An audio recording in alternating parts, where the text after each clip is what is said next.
Hello and welcome in, y'all. It has been a long time since we've talked about One Piece. Well, not really, because I've been having videos go up on this channel, but we're here again to talk about chapter 1135, read through some comments, and just kind of refresh ourselves as to what happened, what is it, like 2-3 weeks ago? So yeah, with that being said, let's get into it. So, as per usual, we'll start with the top comments and then just kind of work our way down. And first comment is me. I was testing out the emotes on the channel. Next up, we got this one, which says, when Biblo enlarges the newspapers from the fishermen, it becomes big news. That is true. That is true. Bro, you missed a small but big detail in the chapter. In the title box for Jarul, Oda said that he was 408 according to Elbaph timeline. The Big Mom flashback was around 63 years ago, and he was 345. So, okay, yeah, no, I agree. I totally missed this part. I got the age, but I forgot the implications of his age.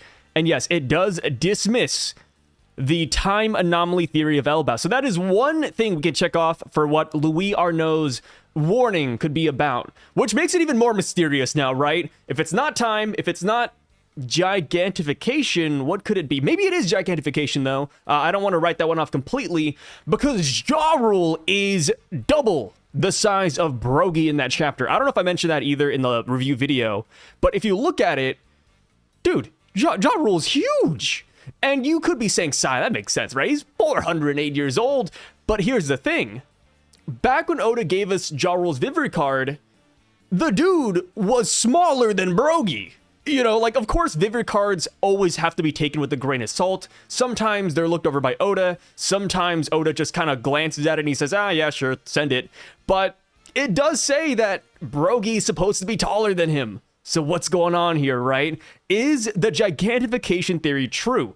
Were those 63 years his third or fourth growth spurt? Did he get bigger because of Louis Arnaud's warning, or is it just a mistake by Oda? We don't really know yet, but I do think his height is pretty odd. And I do think that Oda maybe wanted to draw our attention to the height because they did put Brogy in the same panel, right? If Oda wanted to, he could have just put Jarul there, but no, he put Jarul and Brogy. And it's like, okay, Oda, I see what's happening here. Well, actually, I don't see what's happening here, but I'm curious. This one says, Sai, how did a human get with Ripley? Me. A man's dream will never end. Yeah, he went splunking, brother. He went splunking. It's crazy because if you guys watch The Boys, there's a scene that pretty much does exactly that. And I also think it's episode 1 as well. So if you're curious, you can check that out, I think. So this one says, I think Oda wanted us to consider how a human could impregnate someone like Ripley. But the explanation might actually be simple. Her husband could possess a devil fruit ability similar to Lily Estomaca from the filler episode 575. Lily, who was originally a giant, can shrink her size thanks to her devil fruit. Perhaps there is a similar fruit that allows a human to grow in size, making such a scenario possible. So I agree with this. First off, thank you for the 2, by the way. I agree with this, but we already have a devil fruit in the series that kind of does this. And that's San Juan Wolf's devil fruit. Because San Juan Wolf, the guy that's on Blackbeard's crew, he is a giant that has the giant no mi. Or I think that's it, right? The grow, the big, something along those lines. You know, Japanese alliterations kind of mess me up sometimes. But yes, he does have a devil fruit that allows him to get bigger. And I think because of that, maybe that rules out the man that can grow in size. Albeit, though, we have seen multiple devil fruits in One Piece that do pretty much the exact same thing as others. A great example would be the Kilo fruit and the Ton fruit, wielded by Miss Valentine's Day and wielded by Mac Vice from Doflamingo's crew. So there is a chance that there will be like a repeat fruit that allows him to grow bigger, but I don't know. I feel like this could just be something that Oda doesn't explain, because on the opposite end, a Tontada impregnated Big Mom. So, like, what's going on there, right? Oda never explained that. But then again, I feel like that's a little bit different, right? The Tontada could simply just, you know, walk inside Big Mom and just explore the cave as well. And I don't know. That's like the conversation for a different day. This one says, 1755, he obviously used the will. I love how all these comments are about Ripley and the guy. I love, that's so funny. That is the one thing we're all fixated about, which I don't blame you guys. I'm on the same boat. Ripley has definitely changed my perspective on giant kind. This one says, I can see Loki being redeemed and him and Harden being the new Dory and Broggy. Yep, I believe this is the case. We have seen 3 instances of giants being tied together in pairs. Dory, Broggy, Oimokashi, Jarul. So yeah, Loki and Harden, I think they're going to be the exact same way. I think whatever feud they have, at the end of the day, they're going to have to shake hands, right? Harden wants to be, I think he said he wants to be the world's strongest giant or the strongest king of Elbaph, something along those lines. He said it back in Dressrosa, I'm kind of forgetting. But if that's the case, you know, why not have a partner by your side? Why not have a duo, right? And plus, we saw that side tangent, but Harden wanted to get the Mare no Mi, the flame fruit.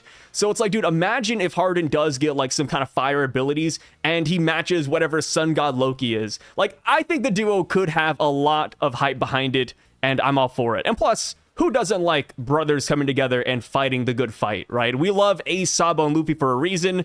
Come on, Harden, step up the game and forgive your brother for whatever he might or might not have done. All right, we don't really know about the whole thing where Loki killed his dad yet, so it's kind of up in the air. 2158 marked.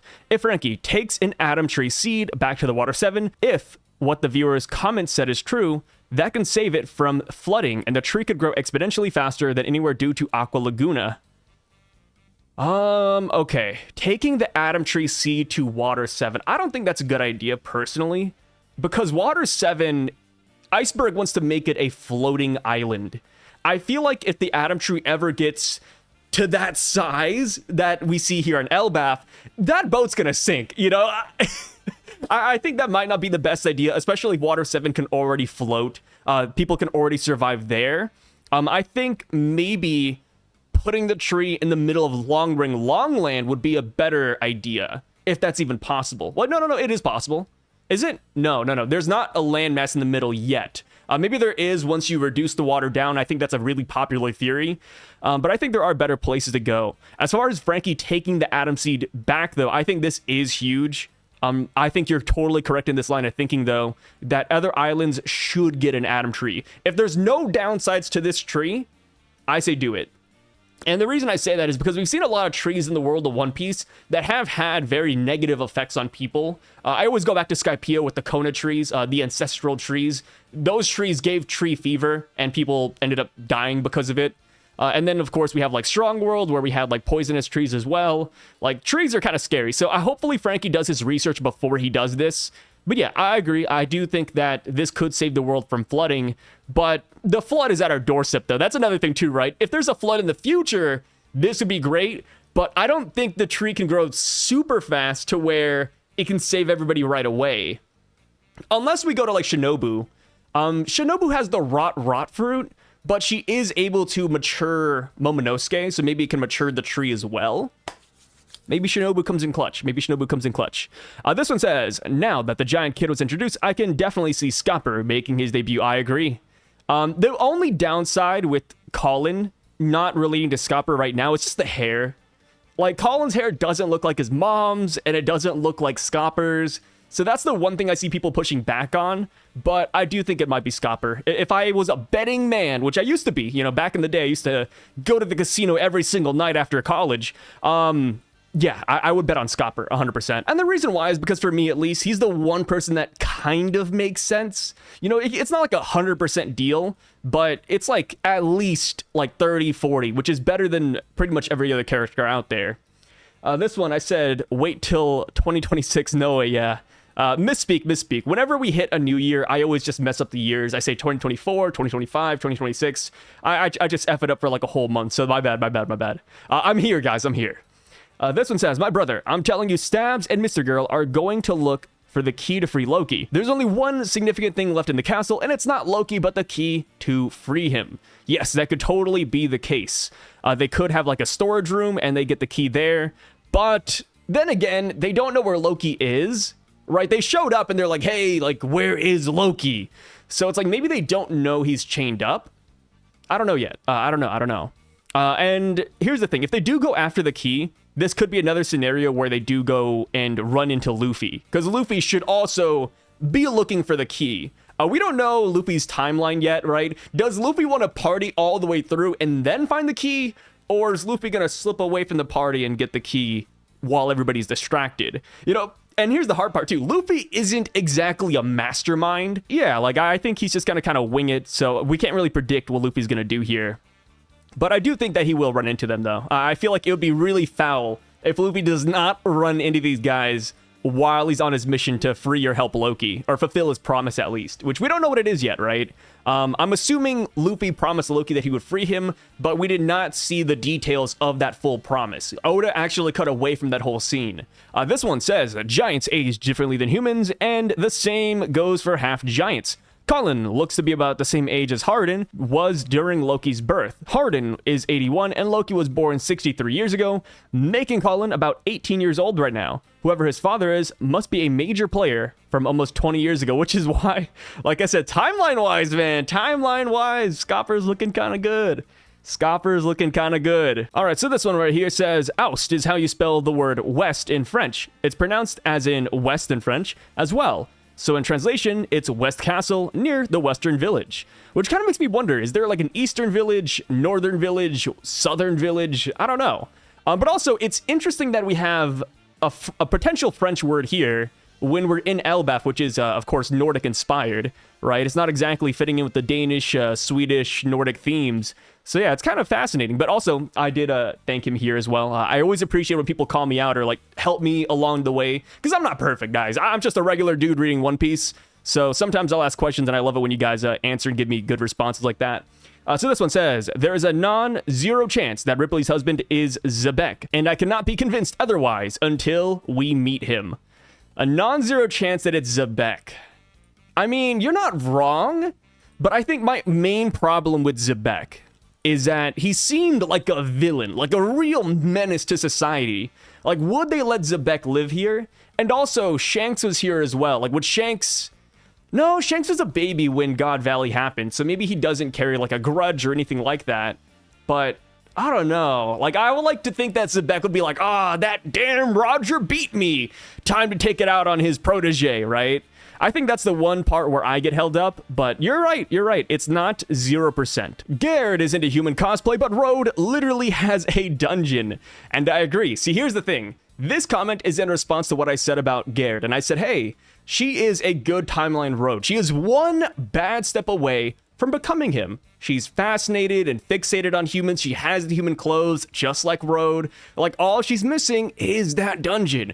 And here's the thing. We haven't seen Garrett's room. We haven't seen a room. For all we know, we could get there and she has like dolls and mannequins based off of humans. Like, I think Garrett is a little bit of a freak. And I think somebody down here put it the best way possible. They said, Garrett is just flirting and then Road is harassment. Like, they're close, but not exactly the same. He does respond and he says, I'm sure we can all agree to be captured by Garrett and not Road. And I 1,000,000% agree with that. And I say, hey, if any woman locked me in the basement, that is a win. So this comment says, the Ferris Wheel is actually the scariest damn ride ever invented. Yeah, dude, I hate heights, man. I hate heights, and I hate heights when I can't control what's going on around me. And Ferris wheels are that exact damn scenario, man. Like, when you're up there, like, who knows? You know, maybe the wind blows crazy, maybe lightning strikes, maybe the ride malfunctions, the power goes out. Ferris wheels are horrifying. I would never go up there. I'd rather parachute than I would go on a Ferris wheel ever again. So this one says, Kid being fished out of the ocean by some of the children from the Walrus School would be especially hilarious, since he would scare the absolute shit out of them to the point where they're begging Luffy to come back because he's so much nicer in comparison. That would be funny. Yeah? Oh, I mean, here's the thing, right?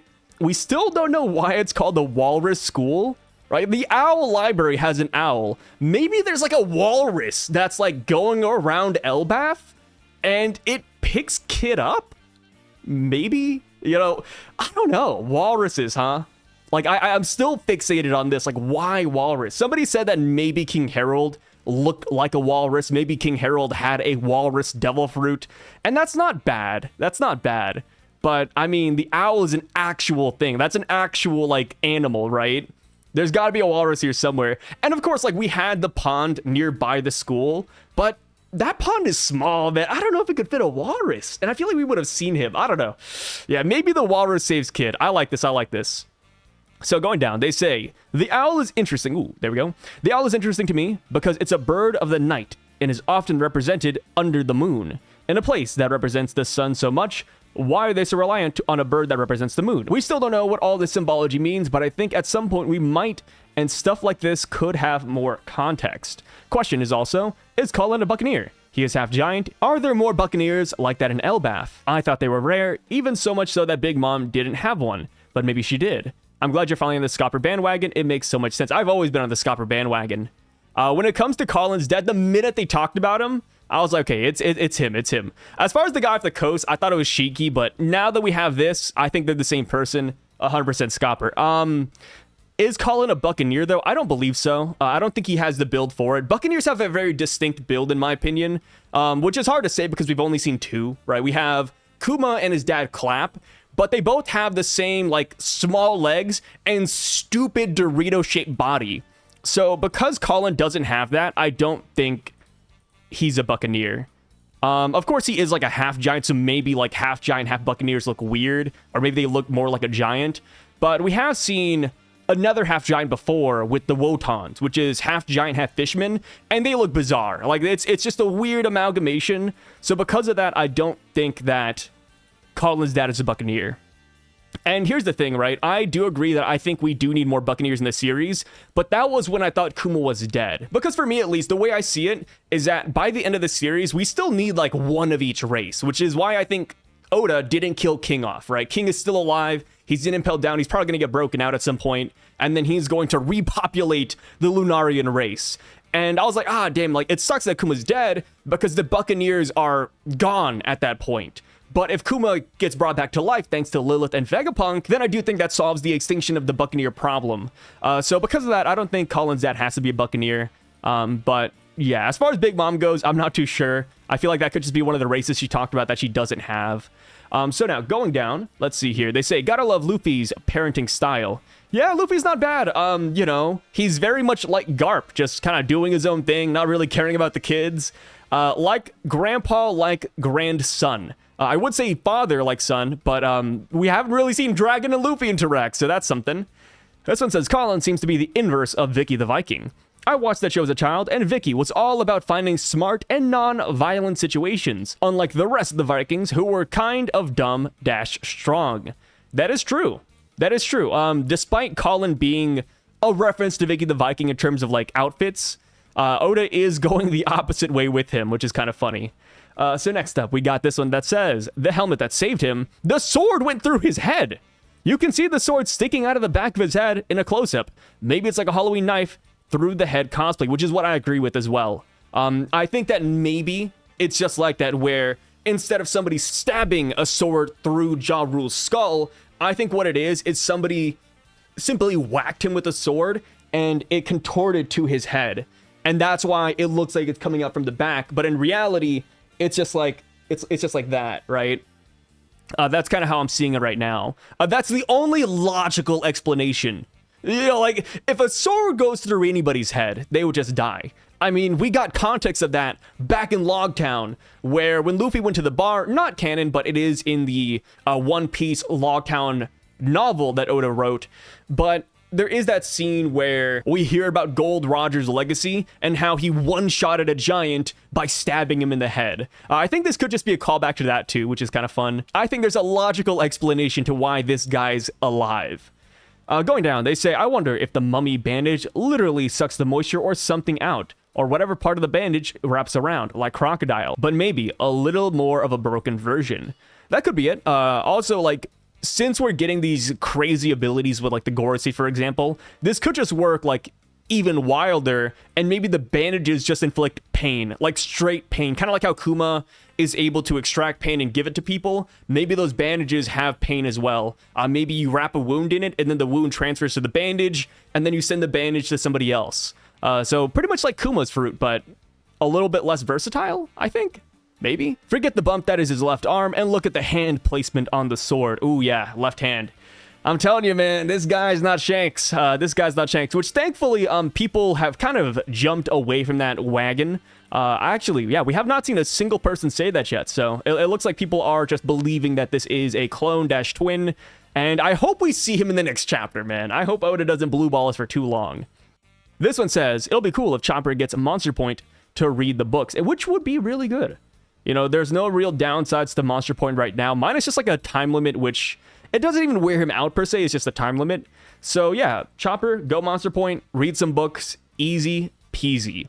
This one says, edit, it kind of reminded me of Hulk in Endgame, a big monster with glasses who is also insanely smart. That is a good comparison. Sai saying, I'll see you all in 2026, really has me sad that I won't get to see another Sai video for another year. Yeah, I'm not here, guys, I'm not here.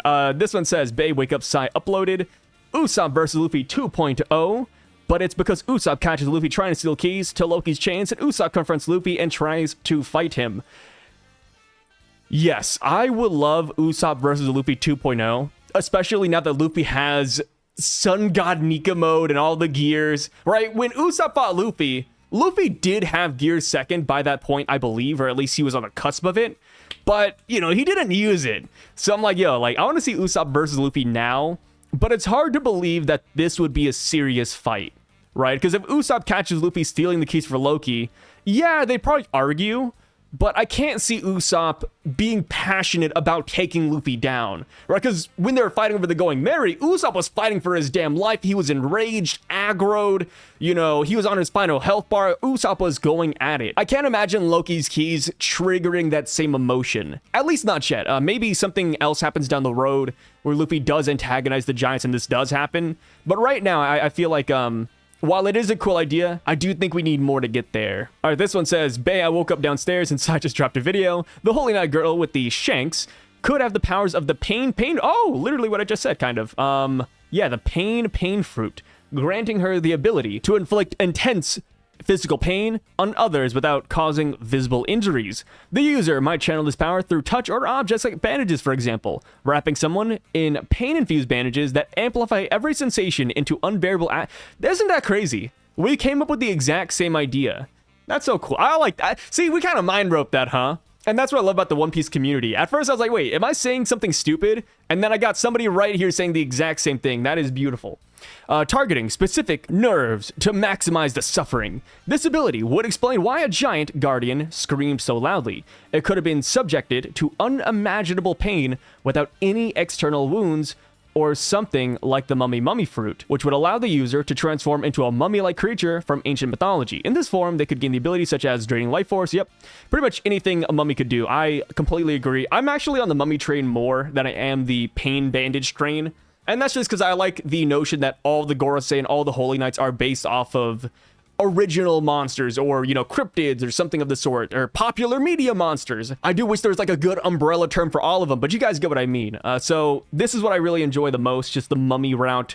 As far as it being a devil fruit, I don't think so. I've kind of explained why in multiple videos already, but the whole thing with gods versus devils, and then there's the whole thing with how celestial dragons view devil fruits in the first place, and then we got the Gorosei, who were never distinguished to have actual devil fruits, but just actual yokai forms instead.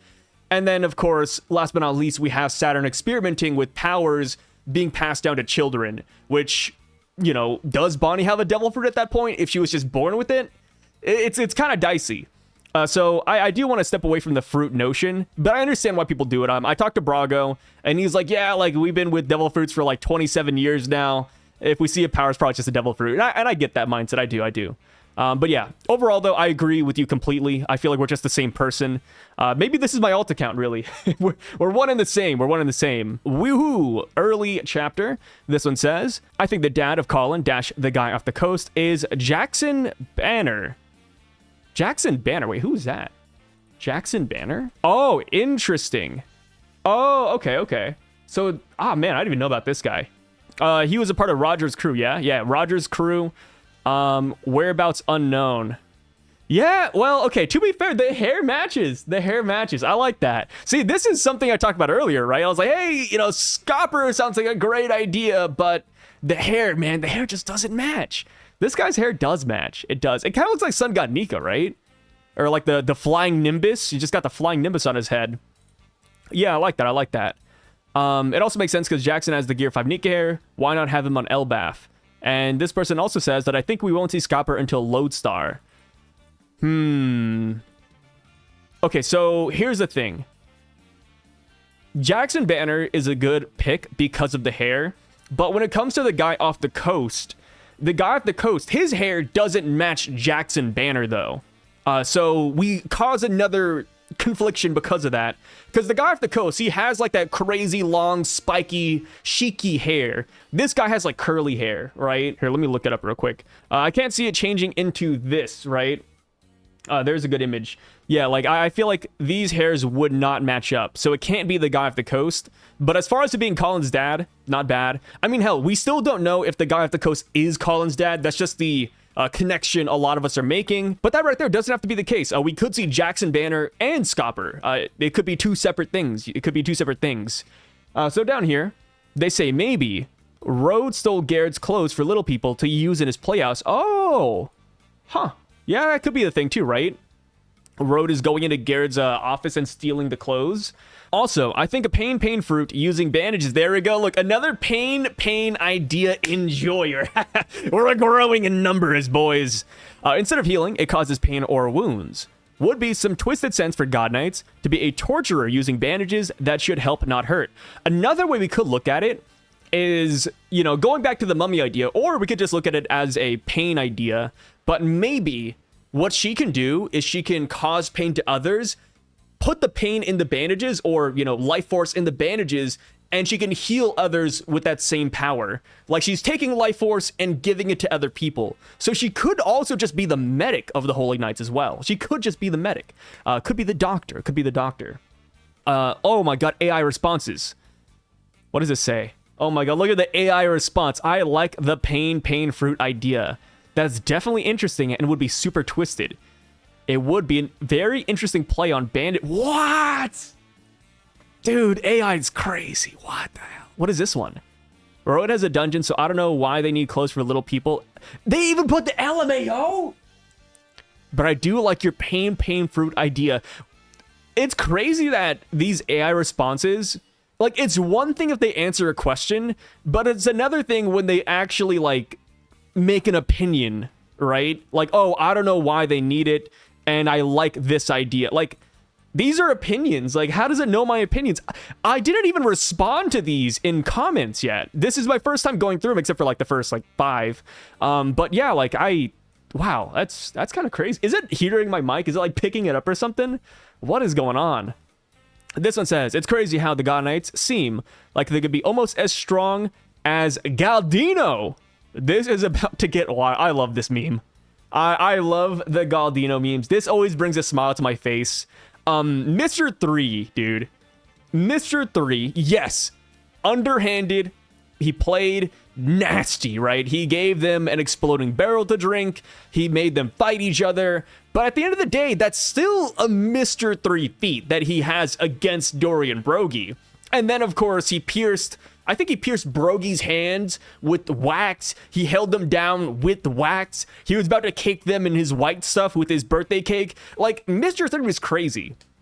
And I wish that he kept on training, or, you know, Mr. 3 got stronger. And I would love to see Mr. 3 come here to Elbaph. Or just Mr. 3 running into Dory and Brogy. I think that'd be hilarious. Like, I would love to see that interaction and just see either Dory and Brogy have like PTSD, or just say, hey, little man, we didn't have our strong weapons back then, or, ooh, you won't get the best of us this time. Like, oh man. Galino, dude. Galino. Also, real quick, but I like how we're using his government name. It's not even Mr. 3, it's Galino. We're putting the respect on it. The respect on the G. Colin's father's gotta be Gabon. Ain't no way Shiki is pulling that. I think Shiki could. Oh, dude, you gotta remember, man, when Shiki pulled up in Strong World, he was, you know, over here dancing with the monkey and the clown. Like, Shiki's got moves, bro. He's got moves. And he's got like a crazy devil fruit. You know, he's a legendary pirate. He could pull it. And plus he could fly. Like, imagine, like, forget the giant fruit getting into Ripley. He could just fly in there, man. He could just fly. But yeah, I agree though. It's probably Gabon. Shiki's just a little bit way too evil for that. I think that's where I draw the line. Like, Shiki just seems like a bad guy. But then again, you know, this is a tangent, but, you know, we have seen bad people in anime just turn good when they meet the right woman. Like, that is a common trope in media, in anime, anywhere you go. You know, it could be like Sakamoto days, where he's like the legendary assassin, and then he goes to a convenience store, meets a girl, and he's like, yep, I'm retired. I'm actually good now. I'm not gonna kill. Maybe Shiki's the same way. You know, he meets Ripley, and he's like, One Piece who? Ancient weapons what? Right? That could be it. That could be it. This one down here says, I think Oda is really setting up a lot for Usopp in this arc. The idealized version of Elbaph being the Warriors of the Sea is no more, which could be a critique that Usopp's dream isn't what he imagined, and a Warrior of the Sea doesn't mean that you have to be a man with brute strength, but emotional strength, sort of what Shanks is like. Yeah, I mean, Shanks has emotional strength, but he also has brute strength as well. Like, Shanks is like, he's the best of both worlds here. As far as setting up a lot for Usopp in this arc in terms of just saying, hey, like, Brave Warriors isn't all what it's hyped up to be. There's multiple Brave Warriors out there. I think that is a good takeaway. And we've kind of seen Usopp already do this, right? Like, Usopp already admitted that, hey, it makes sense that the Giants want peace and that they don't want to fight. So I feel like Usopp's already kind of there. I feel like he's definitely already there. I think what I'm curious about now is if we'll get stories of Yasopp while we're here. I would love that, right? I want to hear how Yasopp interacted with this island. Because Usopp, while he wants to become a brave warrior of the sea, this kind of stemmed from his dad in a way. Because his dad was a guy who just did what he wanted. So I would love to see if the Giants here know about Yasopp, if they'll talk about him. I mean, we do know that Dory, Brogy, Oimo, and Kashi know Yasopp, right? They were in that panel with him. So yeah, I feel like we could get some good stuff here. And now that we're all drinking and partying and having fun, this is the perfect time for all that small talk to get brought up. All right, so this one, last comment. They say, if the Holy Night Girl has some sort of mythical mummy fruit, the awakening could be interesting. When Loki was explaining the underworld, he specifically mentioned how the underworld is where people are executed and it's filled with corpses. She could potentially summon mummified corpses from your, yep, necromancy! Oh, I love that. Yeah. Bring back the dead. I think that'd be awesome. Yeah. Maybe the giant guard we saw in the last chapter, actually both the giant guards, throw the other guy in there too. I doubt he's gonna escape alive, right? I mean, hell, we have fake Shanks and a Holy Knight in front of them. Those giants are done. The guy on the side didn't get hit yet, but we can already assume he is dead. Maybe those guys are gonna be the first mummy corpses that we see. Like, imagine we're all at the party and then all of a sudden, you got like 2 giant bandaged people coming out. That'd be so sick, dude. Oh, that'd be so good. That'd be so good. Ooh, or maybe there's more giants in the castle. And when we cut over, we see an entire army of giant mummies already. Like, they have like a whole entourage right behind them. Oh, yeah. Man, I'm excited. I love the mummy idea so much. But with that being said, though, guys, we're going to go ahead and end it here.